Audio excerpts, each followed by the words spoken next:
Well, kicking things off today here on Open, tensions continue to rise across the nation as America and protesters continue to go forward in the death of George Floyd. George Floyd was the man who died in custody of a Minneapolis police after an officer placed his knee on the neck of Floyd for more than 9 minutes. The incident, captured on videotape and circulated across the nation and the world, with the nation now taking to protest. Tensions continue to rise, and since then, one police officer, Derek Chauvin, has been arrested on third-degree murder count. The rest of the officers still in question as to whether or not charges will be filed. Well, talking to us now about the death of George Floyd and the protests that followed nationwide is Chivona Newsome. She is an activist and also the co-founder of Black Lives Matter Greater New York. Chivona, thank you so much for being with us here on Open. Thank you for having me, Daren. I follow your show. I'm excited to be here. Well, thank you so much for coming and sharing with us. It took us a bit to get things together and get you here, but I'm so glad to have you sharing with us. Give us your take. I mean, obviously, Minneapolis was hot this weekend. You were there. Your thoughts? I was actually in the spot where George Floyd died. It's become a makeshift memorial when we found out that the first officer had been arrested, and there wasn't that much celebration because first the charges seemed light. We felt it should be first-degree murder, and also we're waiting on the indictment of the other 3 officers who played a part in the murder of Mr. Floyd. It was a safe space in the daytime. It was a lot of crying and praying and people cooking and handing out food and granola bars and water. The evenings became very hot. The city was burning, and I don't think it was members of not only my organization, but the Black Lives Matter movement as a whole. We saw a lot of plants as everyone was chanting and protesting. If we double back down a block, there would be a new fire. The police became very aggressive, and the governor of Minnesota started to issue warnings. We were being hunted down. To be completely transparent with you, we had to switch hotels. They were blaming organizers from out of town for inciting the riots, even though we had just arrived on Friday and the city had been burning for a few days before then. So it was a very anxious time. But not only were we being hunted down, I knew I had to get back to New York because things started to pop off here. Chivona, we heard a lot about Minneapolis, and when we talk about Minneapolis, one of the things that Minneapolis residents were talking about was outsiders coming in. Now, you yourself came from New York as an outsider, but talk to us about the outside agitation, which we've heard the mayor talk about, which we've heard other people talk about. How much of this agitation, and when I say agitation, I mean from a negative perspective, can be attributed to those who came from the outside? I think one mayor apologized for saying that most of the rest were from outsiders, and the people on the ground in Minneapolis were grateful that we came in solidarity. Before we went out there, Black Lives Matter Greater New York and Black Lives Matter Minnesota had already did a virtual rally, meaning it was live streamed from the site where people were protesting on the very first day, and they asked us to come out there. We co-hosted events with them. It was Black love and Black unity. Yes, our allies were out there, but everyone shared the same sentiment. Everyone was standing up and fighting back for their rights. Just the one incident, how I believe it was planned. I do believe that white supremacists and any other forces played a role in the riots and the blazing of Minneapolis. So the police departments would be firing tear gas at us, but some of the tear gas would be coming from within the crowds. Or we'd be marching in unison. So of course, we're screaming, we're yelling because we're upset. And a blaze would happen behind us. And then we also know that the places where they were all ablaze, the back door to the places were kind of left open. It was kind of systematic, as opposed you'd expect most protesters to be unorganized or unstrategic when a riot is occurring. But there were some other forces out happening out there that were not movement people. Yeah. All right, let's turn our sights to New York. I mean, obviously, New York became a site. What were your thoughts as you were in Minneapolis and you were seeing New York and the people really taking to the streets in New York? A lot of unrest. And then we also did have some looting. Let me get your comment, first of all, on the looting that took place and your stance on that. My stance on that is I feel that the media and governments try to highlight the looting to take away from the fact that a Black man was murdered by a police department. Yes, everyone who's out there is not our ally. Everyone out there is not joining the resistance for freedom and for the liberation of Black people and economic equality and justice and all the things that we do so desire. But I hate the focus on the looting. There will always be a few bad apples. There will all be people. But let's talk about Target in Brooklyn where protesters stopped people from stealing. There will be a few bad. I seen it last night. There are handfuls of people who want to cause and do damage. But for the masses out there, we want liberation. We want justice.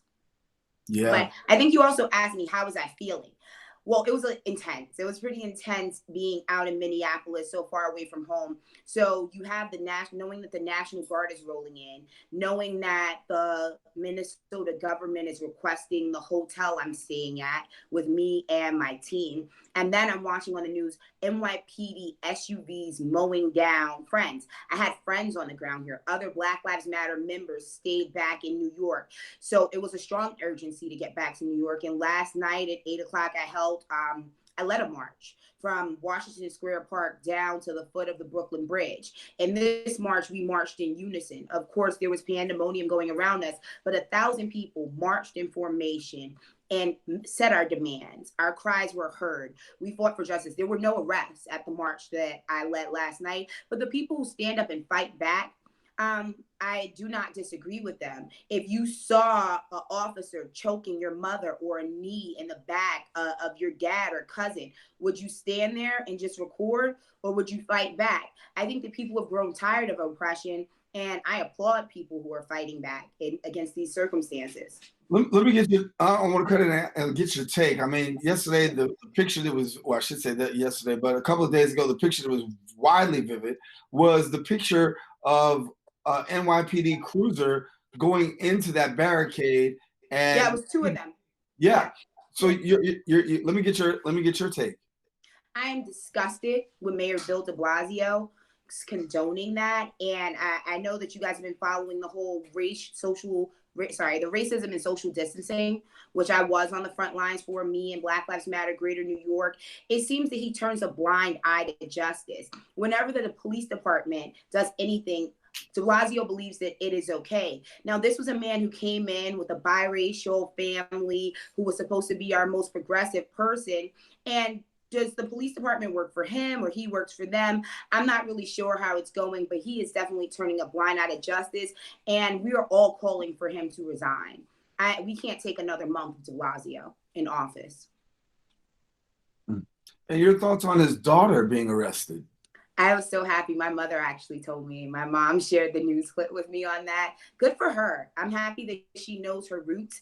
I'm happy that she has a good moral conscience and she understands that right is right and wrong is wrong. And murderers should be prosecuted. Black men should not die at the hands of a police department or anyone for that matter. So if she wants to join me on the front lines, I'll hand her my bullhorn.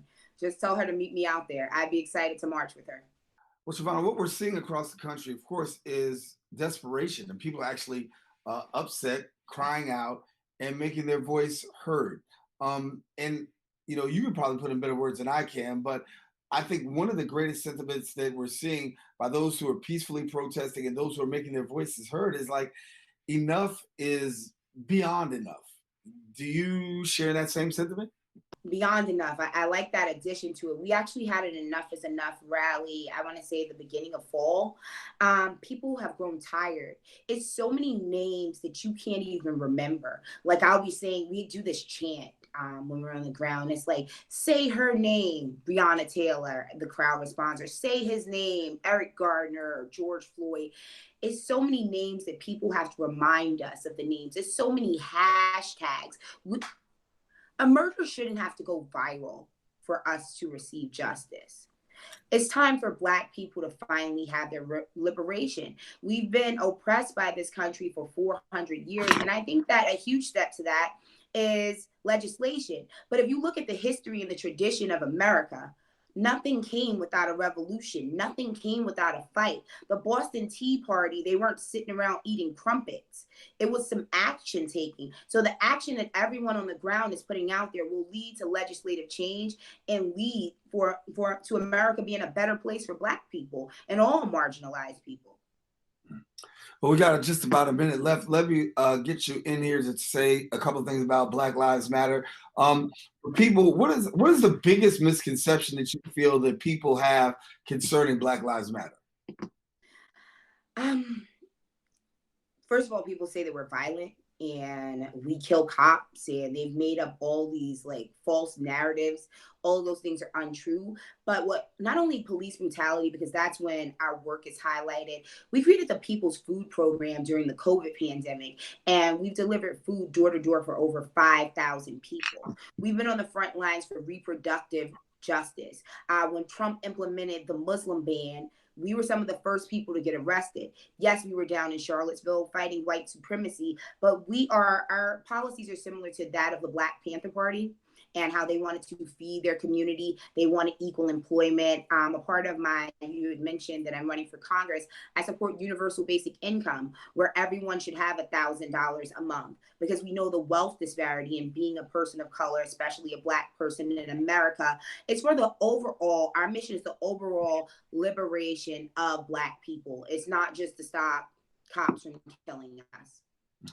Well, Chivona, we got to leave it there. Got to have you come back and talk a little bit about your race for District 15, Congressional District 15. Got to bring you back to talk about that. But thank you for taking the time and sharing with us here on Open, talking about Black Lives Matter and the death of George Floyd. Thanks much. Thank you so much, and I look forward to coming back. Have a blessed day. All right, you too. Chivona Newsome, our guest here on Open. We encourage you to stay with us. We do have more show coming up. We'll be right back right after this.